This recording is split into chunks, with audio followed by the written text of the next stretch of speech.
mengerti. Dan beri kami Roh Kudus kekuatan untuk kami hidup sesuai dengan firman Tuhan ini. Terima kasih Bapa. Di dalam nama Tuhan Yesus kami mengucap syukur dan kami berdoa. Dan kita yang siap mendengar firman Tuhan pagi ini, mari kita katakan bersama, amin, amin, haleluya, haleluya. Silakan duduk jemaat Tuhan. Shalom semua. Puji Tuhan untuk kesempatan kita dapat bersama-sama dalam ibadah kita pada pagi ini. Saya percaya kita semua menikmati hadirat Tuhan, baik di dalam doa, dalam pujian, penyembahan, bahkan melalui firman Tuhan yang kita akan pelajari bersama-sama pagi ini. Bagi ibu bapak yang telah memberi waktu kepada anak-anak untuk mengikuti Gold Kids Camp, puji Tuhan, saya dapat melihat bagaimana anak-anak kita begitu excited di dalam persekutuan mereka, dan kiranya itu menjadi satu kenangan indah bagi mereka untuk bersama-sama di dalam persekutuan. Baik, pada pagi ini saya ingin mengajak kita bersama-sama untuk belajar firman Tuhan dengan tema ini, bertumbuh dalam Kristus. Dan di dalam beberapa seri khotbah ke depan ini saya akan sampaikan berkaitan dengan pertumbuhan rohani kita di dalam Kristus. Namun pada pagi ini mari kita perhatikan firman Tuhan ini dari 2 Petrus pasal yang ketiga ayat yang ke-18. Dan saya ingin kita membaca ayat ini bersama-sama dengan suara yang kedengaran. Boleh lihat paparan yang di depan kita atau mungkin membaca Alkitab di handphone masing-masing atau di Alkitab masing-masing. 2 Petrus pasal yang ketiga ayat yang ke-18, dan baca bersama dengan suara yang keras. 2, 3. Gimana sudah itu? Oke, siap. Tertekan. Oke, 2, 3.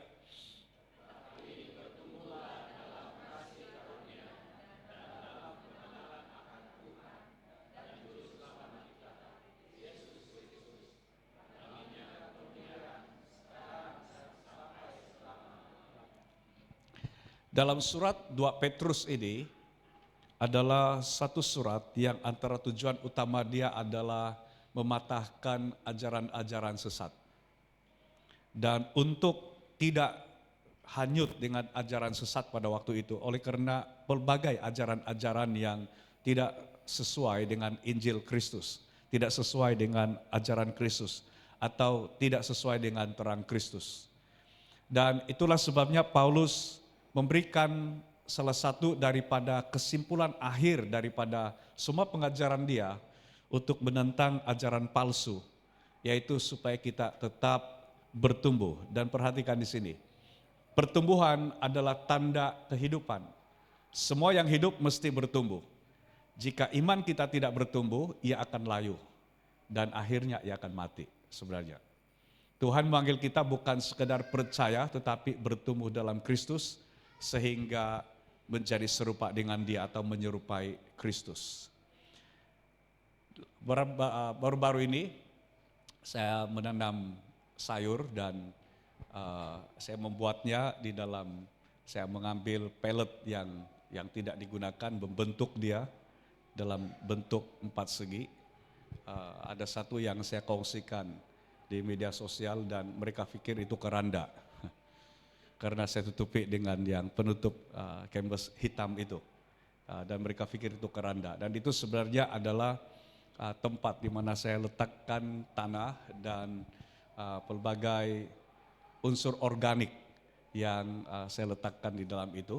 Tujuannya apa? Untuk tanah itu menjadi subur. Sayuran atau tanaman yang kita tanam itu sangat dipengaruhi kesuburan dia dengan apakah di dalam tanah itu ada nutrisi yang diperlukan oleh tumbuhan itu untuk bertumbuh subur dan akhirnya dapat menghasilkan buah kalau sekiranya itu adalah pohon berbuah. Jadi kalau kita menanam suatu benih, saya juga menanam kangkung dengan menggunakan kaedah aquaponik. Dipotong saja botol mineral yang sudah tidak digunakan, kemudian saya isi dengan air, Kemudian di air itu sebenarnya diletakkan dengan baja yang campuran B itu, yang cair. Dan di dalam baja itu dia sudah ada sukatan dan dia sudah ada nutrisi yang cukup untuk tanaman. Saya pernah menanam seperti itu pada waktu pandemik. Waktu itu saya belum tahu baja yang B ini. Yang perkenalkan saya baja EB ini adalah si Mansung barangkali itu. Waktu saya pergi membeli baja di kedai di mana dia bekerja dahulu. Dan bila saya tanam kangkung atau tanam sayuran menggunakan kaidah aquaponik itu, dia bertumbuh tapi akhirnya pertumbuhan dia terbantut, dia menjadi kekuningan dan akhirnya mati. Jadi itu suatu yang sangat penting. Kata bertumbuh ini sebenarnya adalah suatu proses yang terus menerus. Dan firman Tuhan tadi berkata, bertumbuhlah. Untuk kita kuat di dalam Tuhan dan kita tidak mudah tergelincir daripada ajaran yang benar. Tuhan mau supaya kita bertumbuh. Dan ini yang saya ingin kongsikan kepada kita bersama. Yaitu bagaimana kita dapat bertumbuh dalam Kristus. Tuhan mau supaya kita bertumbuh, tapi pertumbuhan kita adalah pertumbuhan di dalam Kristus.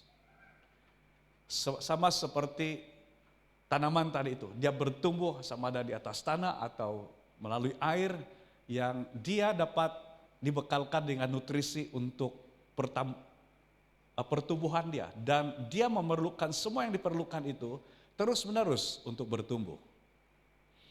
Dan semalam di dalam pertemuan ketua-ketua kelompok sel bagi yang kelompok sel single, sebelum balik itu, ada berapa toy dengan berapa yang lain, melihat-lihat tanaman yang saya tanam di aquaponik kangkung itu. Dan toy bertanya dengan saya, oh ini kangkung yang hanya berdiri aja begini ya.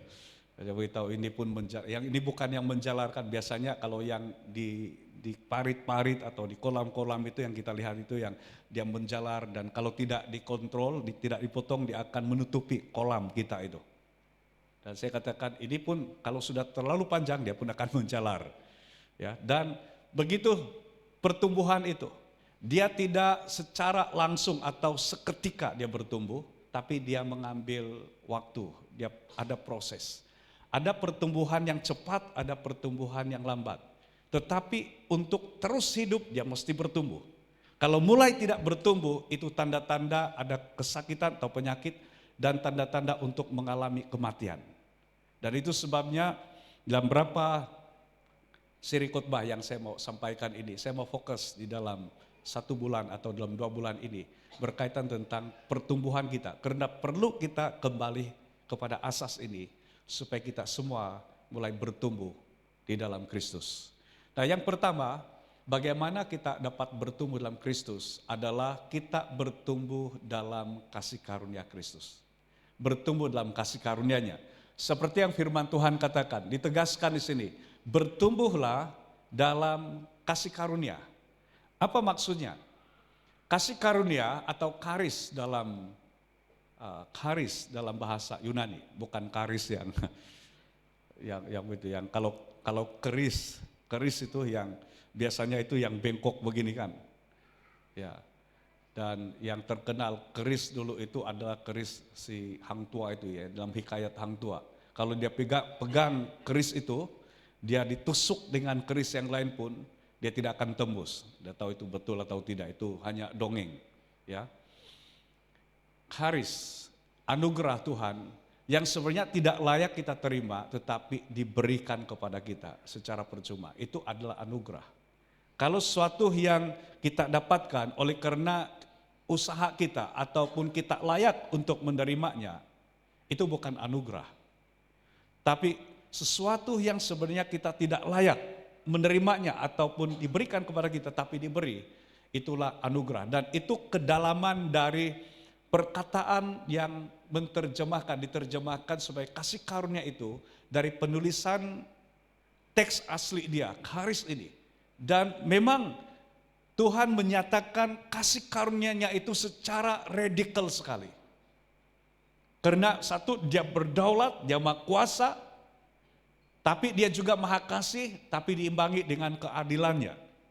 Dan dia menyatakan kasih karunia-Nya itu dalam kedaulatan, dalam kasih-Nya. Tapi kita harus responi dengan menerimanya, karena itu adalah respon dalam keadilan Tuhan. Jadi harus seimbangkan, walaupun karunia Tuhan atau anugerah Tuhan itu adalah sesuatu yang sangat radikal. Pemberian yang sebenarnya kita tidak layak menerimanya, mendapatnya. Tapi Tuhan berikan, tapi ia tetap diresponi oleh karena ada keadilan Tuhan. Orang yang percaya Yesus tidak binasa melainkan beroleh hidup yang kekal. Sebaliknya orang yang menolak Kristus, dia akan hidup di dalam akibat dari penolakan itu. Menolak hidup yang kekal yang Tuhan telah tawarkan, yang berikan kepada kita. Kalau sudah kita membaca di dalam Efesus pasal yang ketiga, ayat 8 dan ayat 9. Efesus pasal yang kedua, ayat 8 dan ayat 9. Firman Tuhan berkata, sebab karena kasih karunia kamu diselamatkan oleh iman. Itu bukan hasil usahamu, tetapi pemberian Allah. Itu bukan hasil pekerjaanmu. Jangan ada orang yang memegahkan diri. Dalam pertumbuhan, dalam kasih karunia itu, pertumbuhan rohani dia harus bermula dengan menyadari kita bergantung sepenuhnya pada kasih karunia, bukan kekuatan kita sendiri. Itu yang dijelaskan oleh Rasul Paulus kepada jemaat Tuhan Efesus dan kepada kita pada hari ini. Dari Efesus 2 ayat 8 sampai 9 itu. Berdasarkan ini, sebab kasih karunia kamu diselamatkan oleh iman. Perhatikan di sini. Kasih karunia itu adalah dari Tuhan. Iman itu adalah respon kita terhadap kasih karunia Tuhan itu. Kita diselamatkan karena kasih karunia melalui iman kita kepada Kristus, dan ditegaskan di sini, itu bukan hasil usahamu, itu adalah pemberian Allah. Dan jangan menyombongkan diri, jangan memegahkan diri oleh karena itu. Bertumbuh dalam kasih karunia ini akan membuat kita bukan semakin menjauh dari Tuhan, tapi kita akan semakin bersyukur dengan anugerah Tuhan yang telah Dia berikan kepada kita, dan kita tidak mau menjauh daripada Dia. Kita mau terus-menerus menikmati anugerahnya itu, dan bukan hanya kita menikmatinya, tetapi orang lain dapat menikmati anugerah itu melalui kehidupan kita. Kasih karunia bukan hanya menyelamatkan kita daripada neraka, tapi mengangkat kita untuk bertumbuh tanpa batas. Dan pertumbuhan kita dalam kasih karunia ini sebenarnya adalah sampai garis akhir hidup kita di dunia. Pada saat kita percaya dan terima Yesus menjadi Tuhan dan Penyelamat kita secara pribadi, firman Tuhan berkata, Dia menegaskan, tidak binasa melainkan beroleh hidup yang kekal. Yohanes juga menyatakan bahwa dia mau supaya kita tahu bahwa kita yang telah percaya kepada Yesus, kita tahu bahwa kita sudah memiliki hidup yang kekal itu. Tapi bertumbuh dalam kasih karunia itu berarti kita tidak menyia-nyiakan kasih karunia itu. Dan dalam siri-siri khotbah yang berikutnya saya akan jelaskan lebih lagi tentang bertumbuh dalam kasih karunia ini. Nah, yang kedua, bagaimana kita bertumbuh dalam Kristus? Yang kedua adalah bertumbuh dalam pengenalan akan Kristus. Pengenalan yang benar akan Kristus. Dalam ayat yang kita baca tadi, 2 Petrus 3 ayat 18 bagian B dikatakan di situ. Dan dalam pengenalan akan Tuhan dan Juru Selamat kita Yesus Kristus, bertumbuhlah bukan hanya dalam kasih karunia, dalam anugerah yang telah diberikan oleh Bapa di surga melalui pengorbanan Kristus di atas kayu salib yang kita responi dengan iman secara pribadi.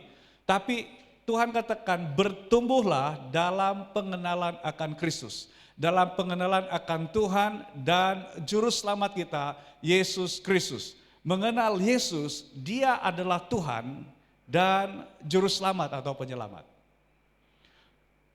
Bukan hanya kita mengenal Dia sebagai penyelamat, yang telah mengampuni kita dari dosa, yang telah menebus kita dari segala dosa dan pelanggaran kita, yang telah menyelamatkan kita daripada hukuman kekal di api neraka, tetapi mengenal Yesus adalah Tuhan. Tuhan di atas segala Tuhan, Raja di atas segala Raja, penguasa di atas semuanya. Itu yang dimaksudkan dengan Tuhan. Dan Tuhan mau supaya kita lebih mengenal dia secara pribadi. Kata pengenalan, gnosis dalam bahasa Yunani, bukan sekedar tahu, tapi mengenal secara intim. Contohnya kalau saya bertanya begini, siapa di antara kamu yang kenal Anwar Ibrahim? Semua mesti kenal, betul? Siapa dia? Perdana Menteri Malaysia. Tetapi dia berbeza dengan pengenalan kalau sekiranya mengenal dengan dekat. Kalau sekiranya saya bertanya begini, siapa yang kenal siapa istri saya, istri pastor kamu? Semua kenal. Tetapi dalam pengenalan yang intim, bukan semua orang memiliki akses pengenalan yang intim itu. Yang lebih kenal dan intim dengan istri saya adalah suaminya dan anak-anak yang lebih kenal. Oleh karena kenapa? Setiap hari ada waktu bersama. Setiap hari ada kebersamaan dan kedekatan. Kata pengenalan di sini bukanlah pengenalan seperti kita mengenal. Siapa yang di sini yang kenal Muhammad Salah, penyerang Liverpool? Kebanyakan kenal. Saya pun kalau MU sekarang saya sudah kenal siapa semua penyerang. Siapa semua Irwin sekarang? Kalau Manchester City, siapa penyerang utama dia itu Toy? Kalau cakap kemarin kau penyokong tegar Manchester City. Dia tahu masih lagi atau tidak. Sebab semalam kalah 2-0 dengan Tottenham. Kita hanya kenal seperti itu, tapi tidak ada kedekatan. Kata pengenalan di sini, gnosis di sini adalah suatu pengenalan yang intim. Itu sebabnya dalam Alkitab dinyatakan begini. Firman Tuhan berkata, suami adalah kepala istri. Tapi itu sebenarnya bukan tentang suami adalah authority utama kepada istri atau bos kepada istri, bukan.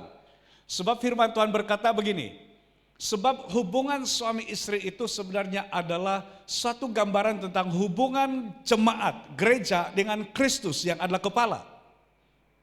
Yang mana Tuhan menyatakan keintiman kita dengan Kristus itu adalah suatu bentuk pengenalan dengan Dia. Yang digambarkan dalam hubungan suami istri atau dalam keluarga.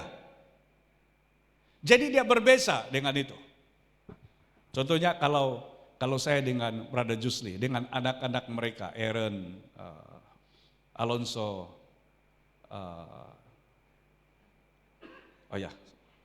Brandon, si Joshua, dan ibu mereka Martha. Saya kenal mereka dengan nama-nama ini dan mungkin karakter mereka yang sedikit-sedikit. Tapi yang lebih kenal mereka adalah Brother Jusli dan Martha. Selalu juga Brother Jusli dia syekhkan yang perbezaan mereka ini yang terutama 3 yang sudah remaja dewasa ini. Aaron, Brandon, dan juga Alonso. Kalau Joshua itu, ya dia oke sejak semalam sebenarnya karena dia mau tidur. Sekali ibu bapak sampai menangis dia. Ada lagi ibu bapak yang mungkin tidak pernah berpisah dengan anak-anak, tidak pernah berpisah dengan anak-anak, dengan ibu bapak. Oke semua. Sekali video call menangis. Jadi lain kali kasih biar saja mereka. Saya kemarin bila pergi lewat LL, hantar dia pagi kemarin, kemudian tengah hari pergi lagi, mereka sedang makan waktu saya datang. LL terus lihat begini. Jadi kenapa kau datang? Oh ya, terasa juga sedikit lah ya. Yang itu. Tidak, saya mau cek kamu saja. Kami oke, dia bilang. Jadi bila saya mau turun, saya di lift, tiba-tiba dia lari. Didapatkan saya, mungkin dia terasa yang tidak patut saya cakap begitu dengan Dedi. Kemudian, kenapa? Saya mau peluk Dedi. Oh, terus terhibur hati. Kemudian semalam lagi, sebelum mereka tidur, sempat dengan sis pergi lawat. Sengaja sebenarnya LL pun tidak bawa dia punya bantal kesayangan dia. Tiba-tiba keluar dari kereta, Chriselle pula yang bawa. Dia yang bimbang nanti berkali kalau sekiranya LL tidak dapat tidur oleh karena bantal-bantal kesayangan itu. Kalau dulu itu bantal busuk kalau yang anak-anak. Irwin ada itu dulu kan, sampai berapa umur itu masih lagi dengan tuh bantal busuk. Tapi kalau LL itu dia suka yang kalau sudah tidak begitu wangi, dia suruh untuk cuci dan dia suka yang seperti itu. Ya, dibawa. Dan ya, ibu bapak lebih mengenal anak-anak. Dan pengenalan seperti itu seperti yang Tuhan inginkan, yaitu dalam keintiman kita dengan Tuhan. Hubungan intim dengan Kristus melalui doa, firman, dan ketaatan adalah seperti baja pertumbuhan rohani kita. Yang akan membuat kita bertumbuh. Kita akan semakin menikmati, semakin mengenal hati Tuhan. Untuk kita mengenal hati Bapa, kita dapat mengenal itu dengan bagaimana Kristus dalam hidup kita. Untuk kita mengenal Roh Kudus pun kita harus mengenalnya melalui Kristus. Karena Kristuslah yang telah memperkenalkan Bapa itu kepada kita. Kristuslah yang telah mengutus Roh Kudusnya itu untuk kita. Kalau kita baca dalam Yohanes 17 ayat yang ketiga, firman Tuhan berkata, inilah hidup yang kekal itu, yaitu bahwa mereka mengenal Engkau satu-satunya Allah yang benar dan mengenal Yesus Kristus yang telah Engkau utus. Hidup yang kekal. Pengenalan ialah pengenalan yang benar akan Allah dan mengenal Kristus. Dan Tuhan mau supaya kita terus-menerus bertumbuh di dalam pengenalan ini. Dan pengenalan ini sebenarnya adalah pengenalan di mana kita semakin matang di dalam pengenalan kita akan Kristus. Kalau mungkin di pengenalan awal kita dengan Tuhan, selalu yang kita pikir kalau Tuhan itu, kalau Kristus itu dalam hidup kita adalah Dialah yang mendengar dan menjawab doa kita. Kemudian kita berpikir, apa saja yang saya minta dia akan berikan. Tapi setelah waktu berlalu, berjalan, dan semakin kita bertumbuh sebenarnya, semakin kita dewasa, kita mungkin saudara berpikir, kenapa dahulu di awal saya percaya Yesus, kalau saya berdoa seperti ini, Tuhan terus jawab. Kenapa sekarang seolah-olah tidak ada jawaban dari Tuhan? Orang yang semakin bertumbuh, dia tidak bergantung lagi dengan semua yang hanya untuk memenuhi keinginan kita. Tapi kita lebih untuk memenuhi keinginan Kristus, dan kita akan lihat ini di poin yang ketiga nanti yang saya mau sampaikan. Mengenal Kristus bukan tentang banyaknya fakta di kepala kita, atau banyaknya informasi, banyaknya pelajaran yang telah kita belajar tentang Yesus. Tetapi kedalaman cinta di hati yang mengubah seluruh hidup kita. Jadi dia harus seimbang dengan pengetahuan, pengenalan itu dengan impak daripada pengenalan itu, yaitu hidup kita berubah di mana kita semakin mengasihi Tuhan kita Yesus Kristus. Yang ketiga, dan ini yang terakhir saya mau kongsikan kepada kita pagi ini. Bagaimana kita dapat bertumbuh dalam Kristus, yaitu kita bertumbuh untuk kemuliaan Kristus. Ini adalah tujuannya. Kalau bertumbuh dalam kasih karunia itu sebenarnya adalah dasar atau asas pertumbuhan kita. Bertumbuh dalam pengenalan akan Kristus adalah tujuan di dalam pertumbuhan kita. Sementara yang ketiga ini, bertumbuh untuk memuliakan Kristus, ini adalah buah dari pertumbuhan kita. Pertumbuhan dari kasih karunia dan pengenalan akan Kristus itu akan menghasilkan buah ini, yaitu hidup kita akan memuliakan Kristus. Baginya lah kemuliaan sekarang dan sampai selama-lamanya, kata dalam firman Tuhan itu.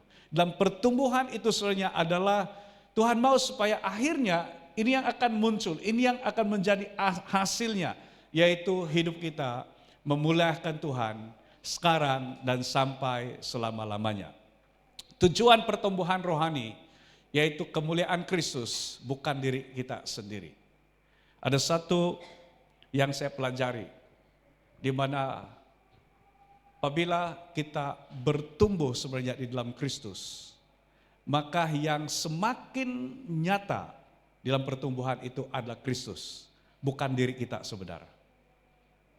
Bukan diri kita yang sebenarnya yang semakin nyata, tetapi Kristus yang menjadi semakin nyata.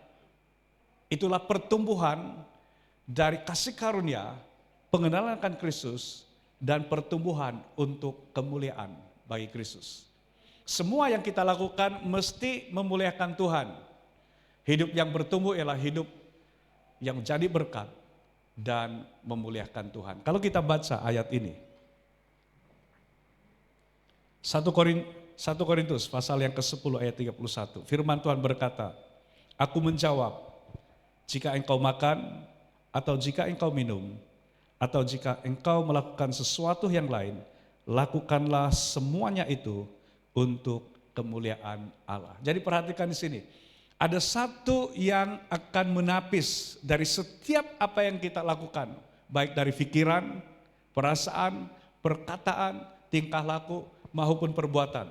Yaitu sebelum semuanya itu dilakukan, pertanyaan penting ini harus kita tanya, adakah perkara ini atau hal ini memuliakan Tuhan? Kalau tidak memuliakan Tuhan, kita tidak akan melakukan. Apalagi kalau itu adalah sesuatu yang mendukakan Roh Kudus, itu kita tidak lakukan. Memang ada bahagian-bahagian yang bukan semua apa yang kita lakukan itu yang dikatakan itu memuliakan Tuhan. Contohnya, kalau sekiranya si Rinis pergi menjarat babi hutan, itu untuk keperluan sendiri. Memuliakan Tuhan atau bagaimana, orang akan berbagai pandangan. Kau telah membunuh seekor babi. Bagus-bagus dia hidup di hutan, kau pergi bunuh. Tapi kalau sekiranya itu diproses, kemudian kita sama-sama makan waktu Christmas nanti, oh itu memuliakan nama Tuhan. Nah, itu. Ini macam mana kita mau membuat kesimpulan. Tapi yang di dalam hal itu tidak mendukakan Roh Kudus. Kalau yang lain itu katakan kalau yang memang tidak makan babi, haram. Baik kita harum. Jadi ada bahagian tertentu yang disebut. Tapi asasnya adalah sesuatu yang memuliakan Tuhan itu tidak mendukakan Roh Kudus. Dan biarlah itu bekerja dan aktif di dalam hati nurani kita. Karena Tuhan mau supaya kita bertumbuh dalam hal ini. Kalau kita mau bertumbuh di dalam kehidupan yang memuliakan Tuhan, selalu letakkan itu terlebih dahulu. Sebelum saya mengatakan ini, sebelum saya memikirkan ini, sebelum saya merasakan ini, sebelum saya bertingkah laku, sebelum saya lakukan suatu perbuatan, adakah ini menyukakan hati Tuhan? Atau ini akan mendukakan hati Tuhan? Dengan itu sebenarnya di situ kita mengambil pilihan dan inilah kedewasaannya, yaitu kita mengambil pilihan untuk hidup memuliakan Tuhan, menyukakan hati Tuhan. Hidup yang bertumbuh adalah hidup yang memancarkan kemuliaan Kristus setiap hari. Dan ini kerinduan Tuhan bagi setiap kita, supaya kehidupan kita memancarkan Kristus setiap hari di dalam kehidupan kita. Saya akhiri dengan ini. Jangan puas hanya diselamatkan. Memang kita diselamatkan oleh kasih karunia Allah dalam Kristus Yesus melalui iman kita secara pribadi kepadanya. Tapi Tuhan katakan bertumbuhlah. Bukan hanya selamat tetapi bertumbuh.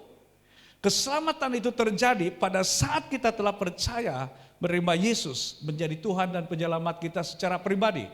Dan bermula dari itulah sebenarnya titik mula di mana kita bertumbuh. Semakin matang, semakin dewasa di dalam Kristus. Bertumbuhlah dalam Kristus, karena hanya yang bertumbuh akan berbuah dan memuliakan nama Tuhan. Sebelum saya akhiri ini, bermula pada minggu ini, teks firman Tuhan yang saya kongsikan kepada kita, saya akan kongsikan kepada semua kelompok sel, di mana ketua-ketua kelompok sel akan mendapatkannya nanti. Dan ada panduan nanti di kelompok sel masing-masing respon terhadap firman Tuhan. Dan kamu sama ada waktu pertemuan kelompok sel secara fisikal, kalau kamu dapat lakukan itu pada minggu berikutnya. Ataupun nanti kamu akan sharing di dalam WhatsApp group, di dalam kelompok sel masing-masing. Supaya dia tidak akan berlalu seperti itu saja, tetapi saudara dapat meresponinya. Dan saudara juga dapat kongsikan itu kepada orang lain. Dan kalau saudara mau kongsikan kepada mungkin ahli keluarga, saudara boleh kongsikan. Supaya mereka juga diberkati dengan firman Tuhan yang telah disampaikan. Dimulai dengan satu pertanyaan atau satu pernyataan. Apa berkat atau terang baru yang kamu dapat dari firman Tuhan ini? Dan mulai saudara imbas kembali.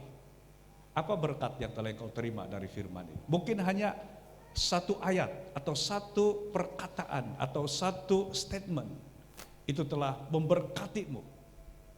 Dan mulai perkatakan berkat itu. Dan mulai hidupi.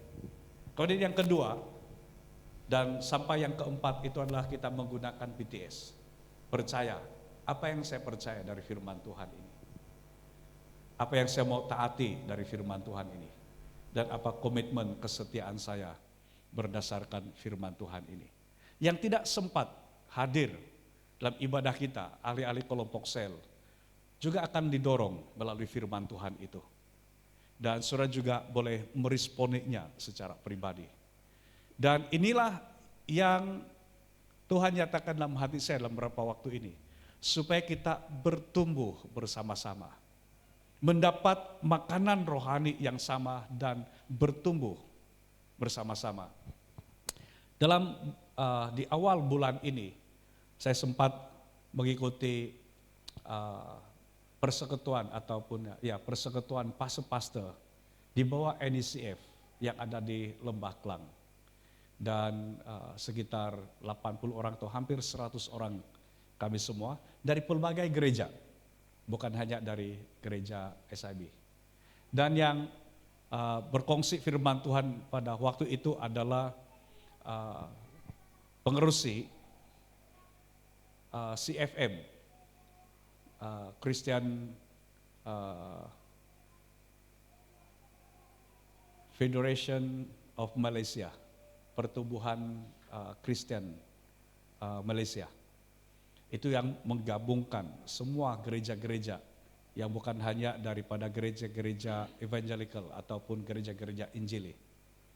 Dan dia sampaikan seperti ini, kamu jarang melihat saya di media sosial ataupun khotbah-khotbah saya disampaikan di media sosial, dia katakan.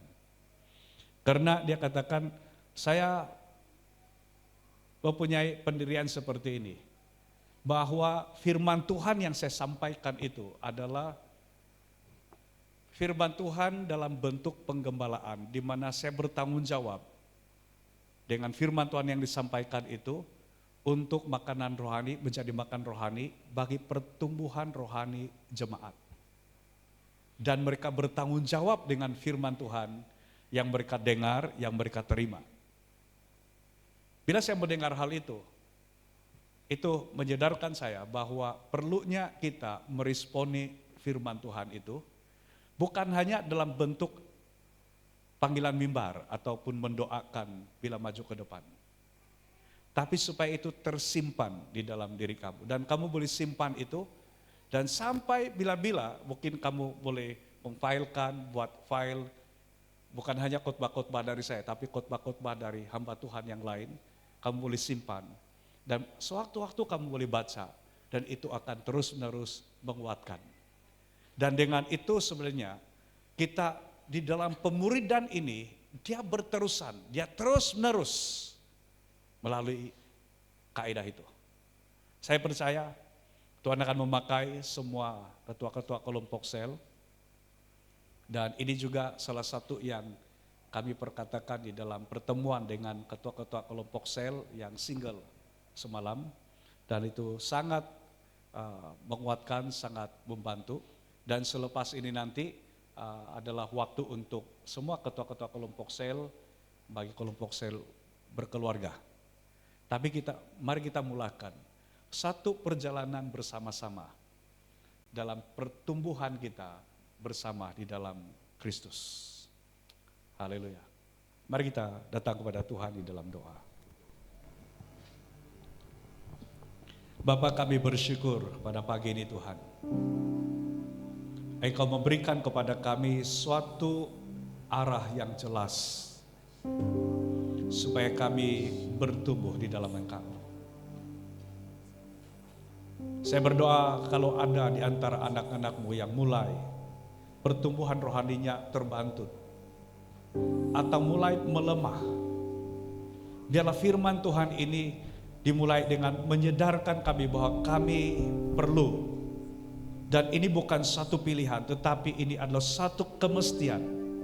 Setelah kami diselamatkan, Engkau mau supaya kami bertumbuh. Karena kalau tidak, kami akan menjadi lemah. Dan kalau ada penyesatan-penyesatan atau kalau ada cabaran-cabaran terhadap iman kami, anak-anak-Mu akan mudah digoyahkan. Dan biarlah firman Tuhan ini menuntun setiap kami di dalam hidup kami dari waktu ini dan waktu-waktu yang akan datang. Terima kasih Tuhan. Percayalah satu perkara ini. Dalam 2 khotbah terakhir yang saya sampaikan, yang pertama, message Tuhan kepada kita adalah bermula dengan Tuhan. Kita sudah bermula di dalam Kristus. Kita sudah bermula dengan Kristus. Dan minggu yang lepas kita belajar tentang berakhir dengan Kristus, yaitu kita setia kepada Kristus sampai garis akhir hidup kita. Dan di antara bermula dengan Kristus dan berakhir dengan Kristus inilah kita perlu bertumbuh supaya kita semakin dewasa dalam Tuhan. Kita bertumbuh dalam kasih karunia, kita bertumbuh dalam pengenalan akan Kristus, kita bertumbuh untuk memuliakan nama Tuhan melalui kehidupan kita. Satu perkara yang Tuhan mau tegaskan kepada kita, anakku, Tuhan katakan, aku menyertaimu. Aku tidak membiarkanmu. Mungkin ada yang mulai seperti Petrus ketika dia berkata kepada Yesus, jika Engkau itu Tuhan, suruhlah aku berjalan di atas air. Dan Tuhan Yesus katakan, marilah. Dan waktu Petrus keluar daripada perahu itu, keluar daripada kenyamanannya, dia berjalan di atas air. Dia dapat mengalami apa yang Kristus katakan, berjalanlah, dan dia dapat berjalan. Dia mengalami, dia menikmati kuasa Tuhan, anugerah Tuhan itu. Dia mengatasi hal yang mustahil menjadi tidak mustahil. Tapi ketika dia merasakan tiupan angin dan ombak yang bergelora, yang di sebaliknya sebenarnya adalah semua serangan-serangan iblis untuk membuat khawatir dan takut. Ini yang terjadi, Petrus mulai tenggelam. Satu perkara yang Petrus katakan, dia berseru, Tuhan, tolong aku. Kalau itu seruan yang sama dalam hatimu pada pagi ini, engkau berseru kepada Tuhan, Tuhan, tolong aku. Karena engkau merasakan kekhawatiran, ketakutan, dan engkau mulai tenggelam atas dunia ini, dalam dunia ini. Engkau mulai tenggelam kembali dalam tabiat-tabiat lama. Engkau mulai tenggelam di dalam dosa yang menjauhkanmu dari Tuhan. Engkau mulai tenggelam di dalam hal-hal yang mendukakan hati Tuhan. Berseru kepada Tuhan, tolong aku. Dan ini message Tuhan bagimu. Aku di sini anakmu. Sama seperti tindakan Yesus kepada Petrus. Dia memegang tangan Petrus. Dia mengangkatnya kembali. Itu yang Tuhan mau lakukan dalam hidupmu. Tapi berbalik kepada dia. Berserulah kepada Tuhan. Dan Yesus berkata, aku menyertaimu anakku. Aku menyertaimu. Haleluya Yesus. Melalui pujian ini, biarlah ini menjadi doa kita bersama-sama. Penyertaanmu Tuhan, segalanya bagiku, hadirmu di hidupku, terutama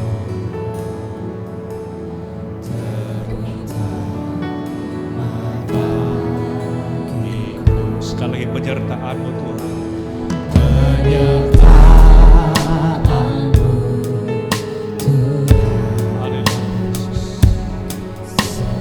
Hanya bagiku hadir-Mu di hidupku.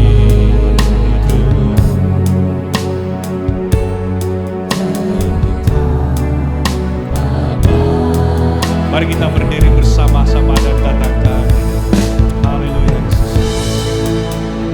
Anugerah-Mu,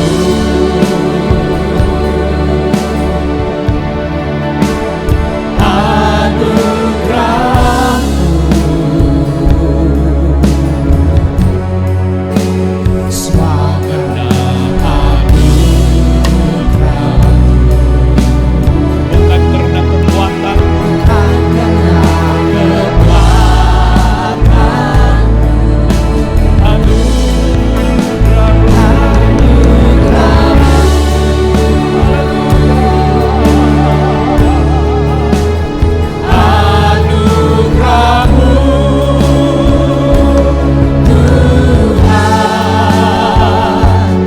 kasih dan sayang-Mu, sumber kekuatan bagiku. mari perkatakan sekali lagi, penyertaan-Mu Tuhan. Penyertaan-Mu Tuhan. Ingat hal ini, Tuhan tidak pernah meninggalkan-Mu. Walau sesaat pun hadir-Mu di hidupku.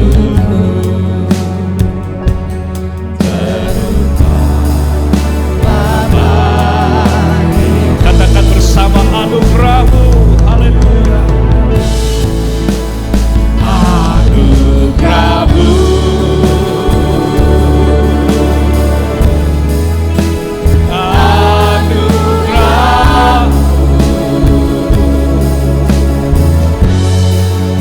Semua karena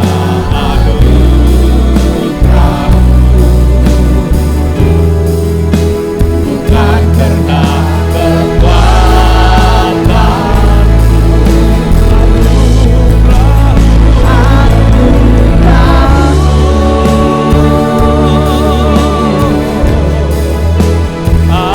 anugerah-Mu Tuhan, kasih dan sayang-Mu, sumber kekuatan bagiku. katakan bersama, anugerah-Mu, anugerah-Mu,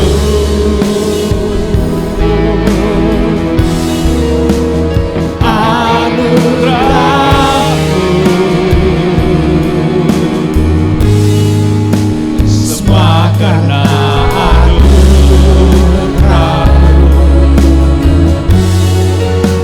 bukan karena kekuatanku.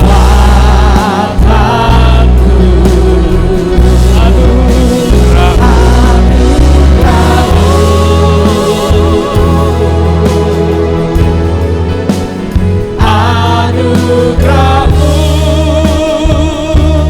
Tuhan, kasih dan sayang-Mu, sumber kekuatan bagiku. Dalam sikap berdoa, semua tutup mata dan angkat kedua tangan. Saya mau berdoa untuk setiap kita. Tidak terkecuali, tidak yang terkecuali, semua terima berkat dari firman Tuhan ini.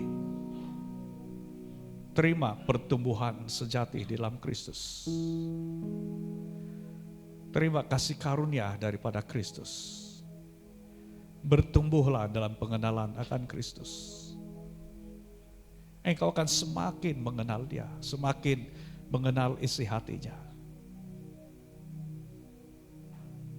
Dalam keterbatasanmu untuk mengenal Dia, ingat hal ini, Yesus sendiri yang perkenalkan dirinya.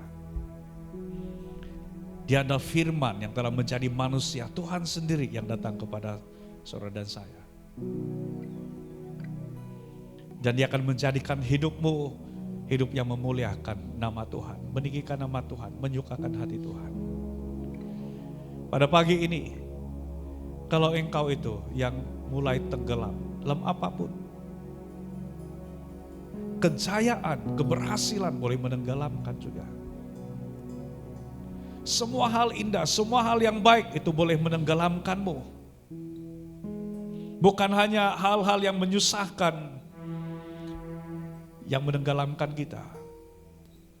Bahkan kemewahan dunia ini adalah salah satu daripada cobaan iblis kepada Yesus selepas 40 hari, 40 malam berpuasa. Kemewahan dapat menenggelamkan. Tapi berseru kepada Yesus pagi ini, Tuhan tolong saya. Dan ingat hal ini, tangan Tuhanlah yang memegang kita. Yesus berkata, tidak ada yang dapat merebut mereka dari tanganku. Tidak ada yang dapat merebut mereka dari tangan Bapa. Tangan Tuhan yang memegang kita. Itu adalah kasih karunia, itu adalah anugerah. Dan mari kita jalani ini, lebih lagi mengenal Kristus. Lebih lagi memuliakan nama Tuhan. Saya berdoa untuk setiap anak-anakmu. Biarlah melalui firman Tuhan ini, kami sudah menerima berkat. Dan dia tidak berhenti sampai di sini. Kami akan kongsikan kepada orang lain. Kami akan berbagi berkat itu untuk saling menguatkan, untuk saling mendorong satu dengan yang lain. Dan biarlah kami mengambil komitmen apa yang kami telah percayai dari firman-Mu. Apa yang kami taati dan apa yang kami mau pelihara dengan setia dari firman-Mu. Tuntun anak-anak-Mu. Dalam perjalanan rohani kami dalam 1 minggu ke depan. Atau dalam hari-hari ke depan ini, biarlah kami semakin bertumbuh dalam Engkau Tuhan. Apapun pergumulan, apapun cabaran dalam pertumbuhan itu, Engkau Tuhan berjanji dan Engkau nyatakan, aku tidak meninggalkanmu, aku menyertaimu sampai kepada akhir zaman. Terima kasih Tuhan, kami sambut berkat-Mu ini, dari firman-Mu ini, dengan penuh ucapan syukur, dalam nama Tuhan Yesus. Dan kita yang sudah terima kebenaran ini, mari kita katakan bersama, amin, amin, haleluya. Silakan duduk jemaat Tuhan. Baik, sebelum saya sampaikan beberapa pengumuman, mari kita persiapkan hati kita untuk kita memberi persembahan kita kepada Tuhan pagi ini dalam bentuk persembahan khusus ataupun persepuluhan. Dan kita ada 2 kaidah di dalam pemberian. Yang pertama adalah kita memberi secara online ataupun pindahan secara online, atau saudara boleh memberi secara tunai. Ada sampul persembahan yang disediakan oleh Asher dan saudara boleh memasukkannya dalam sampul persembahan itu, dan saudara boleh tuliskan, ada slip di dalamnya untuk tujuan